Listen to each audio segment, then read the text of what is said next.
Hey guys, Joshua Michael here with Cellway Studios. I am in my studio workshop right now, and I'm going to talk to you today about props.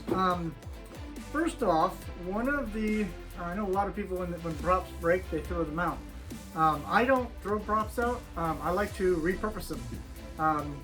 I've got a couple of guns here that we had that we were kind of rough with, broke them, and they are now unusable as the human version of guns, but a broken gun makes for a great opportunity to make a laser gun. So I'm going to talk about some of these props, and then I'm going to go through a DIY presentation of creating a mold or finishing a mold that I started a couple years ago that we're going to use in Chronicles of Alt-Earth. But this gun's going to become one of the assassin weapons. It's going to be a laser gun when I'm done with it.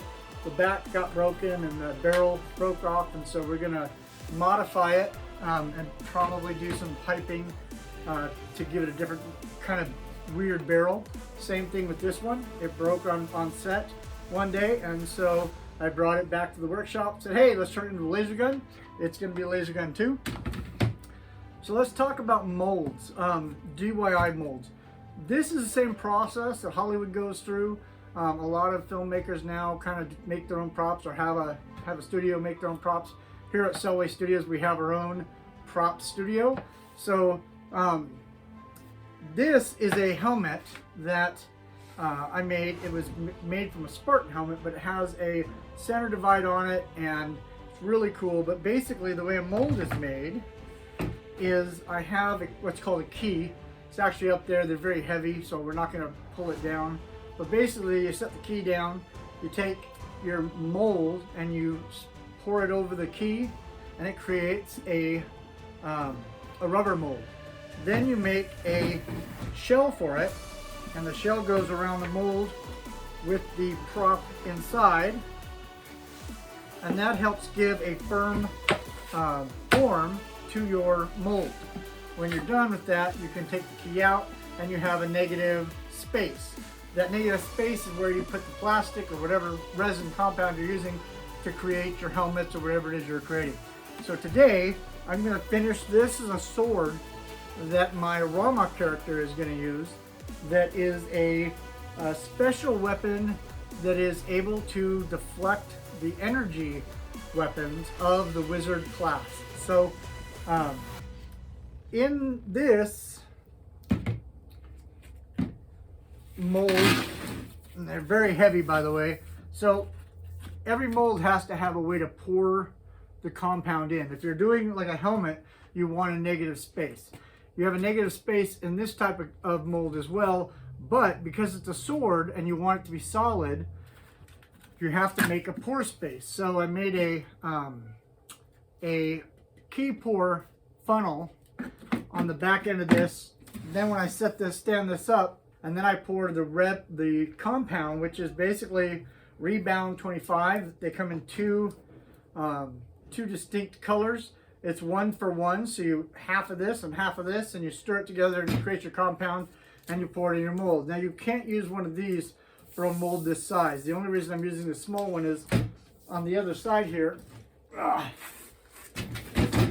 have just a very small space here in this, and then I'm trying to fill in the pink stuff is just the rubber mold, and then I'm trying to just fill in a little bit more so that the tip of the blade is covered, and the whole mold then becomes a solid piece. Like I said, they are very heavy. The rubber compound is. If I had known, but this is one of the first actual molds that I made a long time ago. But if I had known better, I would have made my mold thinner. I didn't need so much space, and I didn't realize that until I got it made. So just note to self, for those of you who've never done this before, if you're doing a sword or something that's very thin, you don't need a real thick mold. And then also the mold's gonna have to have a frame put around it, and that's what this this plastic stuff is that's my frame. Once I get the mold done, I will then cut around the frame, lift it off, and then slowly cut through the mold. I will show that whole process to you so you get to see it. Today, we're just going to make the compound to pour on top of that mold. So this is Rebound 25. I have my cup here. So you want to mix this stuff real well. I have a surplus of chopsticks that I use, but you could use a stick or anything to mix up the compounds. So like I said, you want to do 1 to 1, and then in a jar, I use glass because this is a rubber compound and it will peel right out of the glass real easy. And I don't need much, so I'm not going to pour much. So I start with the yellow container. It really doesn't matter which color you start with. But you do want to make sure that you get 1 to 1 ratio. So it's going to be half and half. So there, we got that in there. And make sure you cap it back up, because if you leave it open, it will dry out. And then the other compound on top. So one compound is white, one compound is kind of a orangish pink, and that's about 1 to 1. Okay, it doesn't have to be perfect, but as close to 1 to 1 as you can get it. Okay, and then you just stir, stir, stir, and mix it up. Really, really good. If you don't mix it up real good, the compounds will not blend, and it will not solidify properly, and it will never rubberize. So you want to make sure as you're mixing this that you mix it really, really well. So like I said, this is going to be a sword for my Rama character. If you don't know who the Rama character is, you will when you watch the series. It's called Chronicles of Alt-Earth. We may possibly change it to Chronicles of something else, but for right now, the working title is Chronicles of Alt-Earth.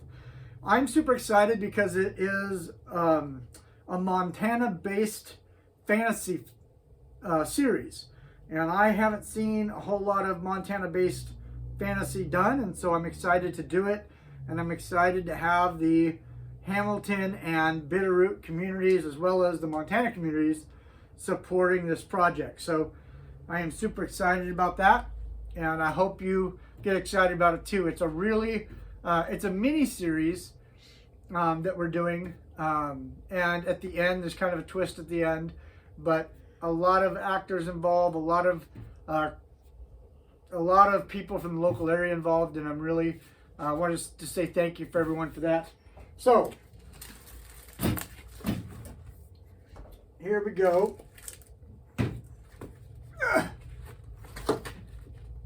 All right, so now you want to take this slow. So I'm going to slowly pour this in over the open spaces.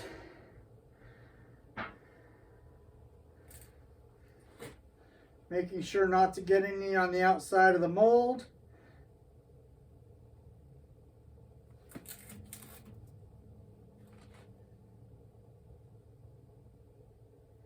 And this stuff will eventually fill in crevices, so you really want to make sure you fill in all the crevices really well. That way everything comes together the way you want it to. And all right, I have my son over there. Oh, will it stand up? Yeah, it looks like it will. Excellent. All right.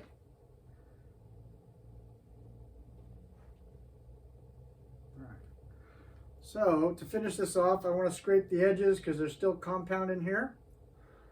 And usable compound, you don't want to make waste.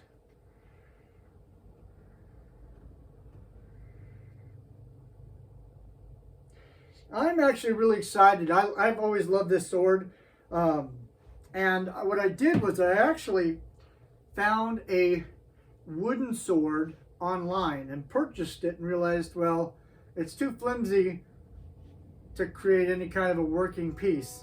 So what I did was I decided I was going to make a mold from it, and I used actually car compound to solidify the guard and create a thicker handle, and did some modifications to mold kind of my key for my master key for the sword. So it has a very unique shape to it, and I'm excited to put it in the hands of Rama. I think it'll be a lot of fun. Originally she was in the script And I'm kind of just sharing some of this with you because if you get to watch the DIY or the behind the scenes, you kind of get key elements of the series. But Rama originally in one of these scenes had a machete, and the machete, since we're on another world, we're not actually on Earth. That's why it's called Alt-Earth. It's a different type of Earth.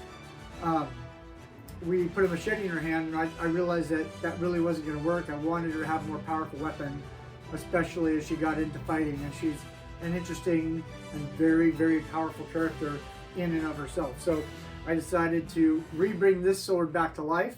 You'll see it as we go through the process, but for now, we need to let the compound dry. So this is not the sword that's in here. This is a different sword, another sword I'm going to use. But basically, as you can see, it was just a wooden sword, and I had some other compounding agents that I went and created the handle for the sword. And then this part is not actually a sword, this is a funnel. So the way this works is you take and create a frame or a box for this to be in and secure it. This funnel needs to be above the top, a little bit above the top of that, because when you pour your compound in there, this becomes the funnel to pour your plastic. Then when you pull the key out and you pour your plastic into the mold, you just cut the key off and then sand it down and finish this off and then paint it and you're all done. But this would be one of my keys, or is going to be one of my keys for a different type of sword like this one, but this is a much different style of sword. As you can see, the framework is very wide because it has a wide mouth and does some weird stuff. It's really cool. Anyway, I'm going to let this dry and we'll come back later and talk to you more later. Thanks for watching.